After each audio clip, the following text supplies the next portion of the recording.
اعوذ باللہ من الشیطان الرجیم بسم اللہ الرحمن الرحیم۔ واقعہ یوں ہے کہ ہمارے گاؤں کے ساتھ والے گاؤں میں کسی کے ہاں ایک بیٹا پیدا ہوا۔ یہاں پر ایک رسم ہے کہ بیری کے درخت کے پتے کاٹے جاتے ہیں اور ان کو جلایا جاتا ہے اور پیدا ہونے والے بچے کے اوپر آگ کی دھونی دی جاتی ہے۔ خبر یہ سب رسومات پوری کی گئیں۔ یہ دوسرے دن کی بات ہے کہ بچہ غائب ہو گیا۔ سارے گھر میں کوہرام مچ گیا۔ سب بچے کو ڈھونڈ رہے ہیں اور بچہ ہے کہ مل نہیں رہا۔ ایک دن کا بچہ تھا، کہیں جا بھی نہیں سکتا تھا۔ میں پہلے بھی بول چکی ہوں کہ یہاں پر بھوت پریت کا رواج بہت عام ہے، تو کئی لوگ بولے کہ یہ سب کسی ان دیکھی مخلوقات کا کام ہے۔ لوگ کر بھی کیا سکتے تھے، رو دھو کر صبر کر لیا گیا، لیکن رات کو عجیب و غریب واقعات ہونے لگے۔ کبھی بچے کے رونے کی آواز آتی تھی تو کبھی چیخنے چلانے کی۔ ہاتھ پر ہاتھ رکھ کر بھی نہیں بیٹھ سکتے تھے، سو انہوں نے کسی بزرگ بابا سے بات کرنے کی ٹھانی۔ ایک مسلمان بزرگ بابا سے بات طے کی گئی۔ بزرگ بابا گھر آئے اور صورتحال سمجھ گئے۔ ساری رات انہوں نے عمل کرنا تھا۔ انہوں نے گھر والوں کو کہا کہ آپ لوگ آج رات کے لیے اس گھر سے چلے جائیں اور کسی پڑوسی کے گھر رات گزار لیں۔ میں ان دیکھے مخلوقات سے بات کرنے کی کوشش کرتا ہوں۔ گھر والے چلے گئے اور بابا نے اپنا چلہ شروع کر دیا۔ ساری رات بابا نے چلہ میں گزاری۔ گھر کے نزدیک کوئی بھی نہ آتا تھا، کیونکہ ساری رات گھر سے عجیب و غریب آوازیں آتی۔ خدا خدا کر کے صبح ہوئی تو بابا گھر سے نکلتے دکھائی دیے۔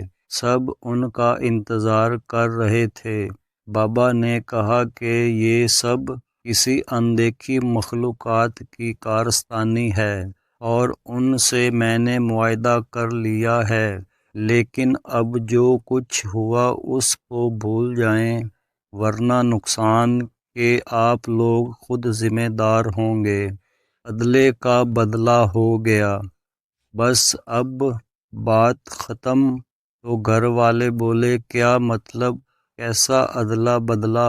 تو بابا نے جو کچھ کہا اسے سن کر سب کے رونگٹے کھڑے ہو گئے۔ بابا بولے کہ جس بیری سے تم لوگوں نے پتے توڑے تھے وہ رات کا وقت تھا، تو جنات کے بچوں کو تکلیف ہوئی اور ان میں سے ایک گر کر مر گیا، تو جنات نے بدلہ لینے کی ٹھانی اور انہوں نے تم لوگوں کے ایک دن کے نومولود بچے کو اٹھا کر گٹر میں پھینک دیا اور ان کا بدلہ پورا ہو گیا۔ اب اس واقعے کو بھول جاؤ، کیونکہ جنات کا کوئی بھی کچھ نہیں بگاڑ سکتا۔ یہ سن کر سب چیخیں مارنے لگے اور روتے ہوئے بھاگ کر اور گٹر کا ڈھکن ہٹایا گیا تو واقعی وہ معصوم بچہ گٹر میں تیر رہا تھا۔ بچے کی ماں بے ہوش ہو گئی، اس کو ہسپتال پہنچایا گیا اور بچے کو گٹر سے نکال کر صاف کیا گیا اور دفن کر دیا گیا۔ اس کی ماں پاگل ہو گئی تھی اور 1 مہینہ اس صدمے میں رہنے کے بعد اس کے دماغ کی رگیں پھٹ گئی تھیں اور وہ چل بسی۔ اس کے بعد کبھی ایسا واقعہ نہیں ہوا۔ وہاں اب اس بندے نے دوبارہ شادی کر لی ہے۔